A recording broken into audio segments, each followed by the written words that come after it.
জামুগুৰি হাটত শংকৰ সংঘৰ অধিৱেশনৰ প্ৰস্তুতি সম্পূৰ্ণ।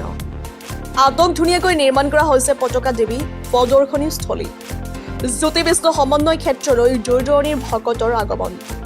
দ্বিতীয় বৈকুণ্ঠপুৰীলৈ পৰিণত জামুগুৰি হাট। শ্ৰীমন্ত শংকৰদেৱ সংঘৰ ৯৫ সংখ্যক অধিৱেশনলৈ মাজত মাথো এটা দিন বাকী। সম্পূৰ্ণ হৈ উঠিছে জ্যোতি বিষ্ণু সমন্বয় ক্ষেত্ৰ তথা অধিৱেশনস্থলীৰ সকলো প্ৰস্তুতি।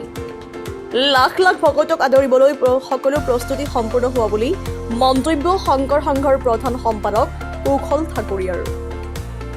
আটক ধুনীয়াকৈ পতাকাবেদী নিৰ্মাণৰ লগতে প্ৰদৰ্শনী গৃহ, গ্ৰন্থ বিপণী, প্ৰতিনিধি শিবিৰ, ভোজনালয়, অনাময় আদি সকলো ব্যৱস্থা সম্পূৰ্ণ কৰি তোলা বুলি মন্তব্য উদ্যোক্তাসকলৰ। জ্যোতি বিষ্ণু সমন্বয় ক্ষেত্ৰলৈ ইতিমধ্যেই দূৰ দূৰণিৰ ভক্তৰ আগমন ঘটাৰ লগতে অধিৱেশনস্থলী দ্বিতীয় বৈকুণ্ঠলৈ পৰিণত বুলি মন্তব্য আদৰণি সমিতিৰ। নদুৱাৰ পৰা পানশংকৰ ব্যুৰ ৰিপৰ্ট, ডিজিটেল এছেম্বলি। আকৌ ধন্যবাদ আৰু কৃতজ্ঞতা জনাইছোঁ যে আমি সদায় ভাবোঁ যে ভালতকৈ ভাল হওক। আমি সদায় ভাবোঁ ভালতকৈ ভাল হওক। যোৱা অধিৱেশনখনত আমি যেতিয়া দেখিছিলোঁ যে আমি কিছু চিন্তান্বিত হৈ আছিলোঁ, অধিৱেশনখন আমাৰ ৯৪ সংখ্যক অধিৱেশন যোৰহাটত যেতিয়া অনুষ্ঠিত হৈছিল, আমি কিছু চিন্তান্বিত হৈ আছিলোঁ আমাৰ অধিৱেশনখন আমি কিমান দূৰ সফল কৰিব পাৰিম এই চিন্তা কৰি আছিলোঁ। কিন্তু ঈশ্বৰৰ এনেধৰণৰ ইচ্ছা হ'ল, ভকতসকলৰ এনেধৰণৰ মতি হ'ল যে আচলতে সঁচা অৰ্থতে সেইখন এখন খুব ভাল অধিৱেশন আমাৰ হ'ল। খুব সুন্দৰ বাৰ্তা তাৰ পৰা গৈছে। আজিলৈকে আমাৰ কোনো ধৰণৰ অসুবিধা বা তাৰ পৰা কোনো ধৰণৰ বেয়া বাৰ্তা যোৱা নাই। সেইটো আমাৰ কাৰণে ভাল হৈছে।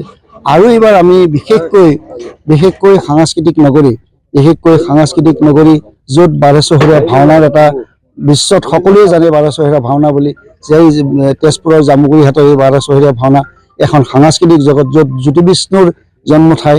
গতিকে এই জ্যোতি বিষ্ণুৰ সমন্বয় তেখেতসকলৰ নামেৰে এখন সমন্বয় ক্ষেত্ৰ কৰা হৈছে।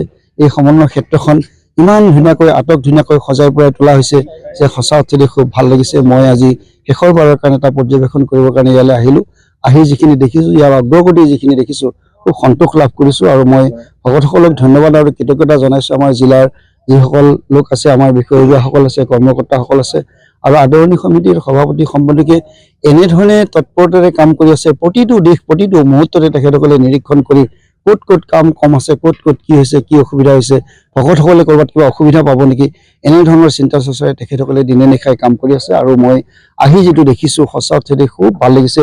খুব মানে নিজকে এটা খুব ভাল মন লৈ মই ইয়াৰ পৰা যাম অলপ সময় পিছতে, যে আমি আচলতে সঁচা অৰ্থতেই শ্ৰীমন্ত শংকৰদেৱ সংঘই এই অধিৱেশনখন এখন ব্যতিক্ৰমী অধিৱেশন হিচাপে আমি গণ্য কৰিব পাৰিম। আমাৰ শ্ৰীমন্ত শংকৰদেৱ সংঘৰ ইতিহাসত যিমানবোৰ অধিৱেশন হৈছে, সেই অধিৱেশনসমূহৰ ভিতৰত এখন অনন্য অধিৱেশন হিচাপে আমি যাতে অভিহিত কৰিব পাৰোঁ, তাৰ কাৰণে তেখেতসকলেও চেষ্টা কৰিছে আৰু আমিও যথেষ্ট পৰিমাণে উদ্গ্ৰীৱ হৈ আছোঁ।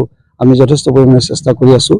আৰু আমি এইবাৰ বিশেষকৈ আমাৰ যিসকল লোক আহিব, ইয়ালৈ লাখ লাখ লোক আহিব, শ্ৰীমন্ত শংকৰদেৱ সংঘৰ ভকতসকল আহিব, অন্যান্য লোকসকল আহিব, আমাৰ সংঘৰ সংগী নহ'লেও বহু লোক ইয়ালৈ আহে আৰু আহিব। আমি এইবাৰো আশা ৰাখিছোঁ ভাৰতবৰ্ষৰ ভিন্ন প্ৰান্তৰ পৰা লোক আহিব। ইতিমধ্যে আমাক যোগাযোগ কৰি আছে বিভিন্ন লোকে যে আমি কেনেকৈ যাম, ক'ত থাকিম, কি কৰিম, এই গোটেই খা খবৰবোৰ ৰাখিছে। আৰু মোক বাৰে বাৰে কৈছে শ্ৰীমন্ত শংকৰদেৱ সংঘৰ অধিৱেশন মানেই যেন এটা বেলেগ ধৰণৰ অধিৱেশন। এই পৰিৱেশ আৰু জীৱনত এবাৰ যদি আমি মিছ কৰোঁ, এবাৰ যদি আমি এৰাই যাওঁ, তেনেহ'লে আমি আৰু জীৱনত এই আনন্দ উপভোগ কৰিব নোৱাৰিম। ইতিমধ্যে মোক দিল্লীৰ পৰা প্ৰায় ২০ জন লোকৰ এখন তালিকা মোলৈ পঠিয়াইছে। তেখেতসকলে আহিব, তেখেতসকলে ক'ত থাকিব, কি কৰিব, এই কথাখিনি মোক কৈছে। মই তেখেতসকলৰ কাৰণে বিশেষ ব্যৱস্থা কৰিছোঁ। ইয়াতে আমি কৰিম। আমাৰ খুব সুন্দৰকৈ শিবিৰ নিৰ্মাণ কৰিছে। এই শিবিৰবোৰ ইমান সুন্দৰকৈ নিৰ্মাণ কৰিছে যে আচলতে তাত এতিয়াৰ পৰা যেন থাকিম এনেকুৱা লাগি আছে। খুব সুন্দৰ শিবিৰ বনাইছে তাত তেখেতসকলে। আৰু ইয়াত এটা প্ৰতিযোগিতা হৈছে আমাৰ ভকতসকলৰ মাজতে। আমাক দায়িত্ব দিয়া শিবিৰটো আমি কেনেকৈ বনাম, মোৰ ওচৰৰ শিবিৰটোতকৈ মই আৰু অলপ কেনেকৈ উন্নত কৰিব পাৰিম, এনেধৰণে তেখেতসকলে এটা প্ৰতিযোগী মনোভাৱেৰে এই শিবিৰবোৰ সম্পূৰ্ণ কৰি আছে। খুব সুন্দৰ হৈছে। ইতিমধ্যে ১৭০টাতকৈও প্ৰায় ২০০ শিবিৰ ইতিমধ্যে নিৰ্মাণ কৰি উলিয়াইছে। ইয়াত আমাৰ ভকতসকলৰ কোনো ধৰণৰ অসুবিধা নহ'ব বুলি আমি ভাবিছোঁ। পানী বা অনাময়ৰ যিটো ব্যৱস্থা হৈছে, পানী আৰু অনাময়ৰ ব্যৱস্থাখিনিও খুব সুন্দৰকৈ ইতিমধ্যে নিৰ্মাণ কৰি হৈছে। এটা বিশাল ভোজনালয় আপোনালোকে নিৰ্মাণ কৰি দেখিছে। আপোনালোকে আমাৰ এটা বিশাল ভোজনালয় নিৰ্মাণ কৰা হৈছে। তাত ১০,০০০ লোকে একেলগে অন্নগ্ৰহণ কৰিব পাৰিব। আৰু তাৰ কাৰণে আমাৰ সেৱক সেৱিকাসকল আছে। সেৱক সেৱিকাসকলৰ উপৰিও আমাৰ আই মাতৃসকল আছে আৰু ওচৰ চুবুৰীয়া বা ভকতসকল আছে।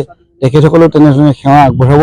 গতিকে আমি আমাৰ 10,000তকৈ অধিক সেৱক সেৱিকা ইয়ালৈ আহিব। তেখেতসকলে অহা পৰহিৰ পৰা 5 তাৰিখৰ পৰা তেখেতসকলে ইয়াত থাকিব আৰু তেখেতসকলে নিজৰ নিজৰ দায়িত্ব চম্ভালি ল'ব। আমাৰ প্ৰতিটো কাম যাতে সুচাৰুৰূপে সম্পন্ন হয় তেওঁলোকে খুব সূক্ষ্ম দৃষ্টি ৰাখি সেই সমূহত তেখেতসকলে নিজৰ নিজৰ সেৱা আগবঢ়াই থাকে। আমাৰ কোনো ধৰণৰ অসুবিধাৰ প্ৰতি তেখেতসকলে লক্ষ্য কৰি যাতে সেইবোৰ অসুবিধা নহয় খুব শৃংখলাবদ্ধভাৱে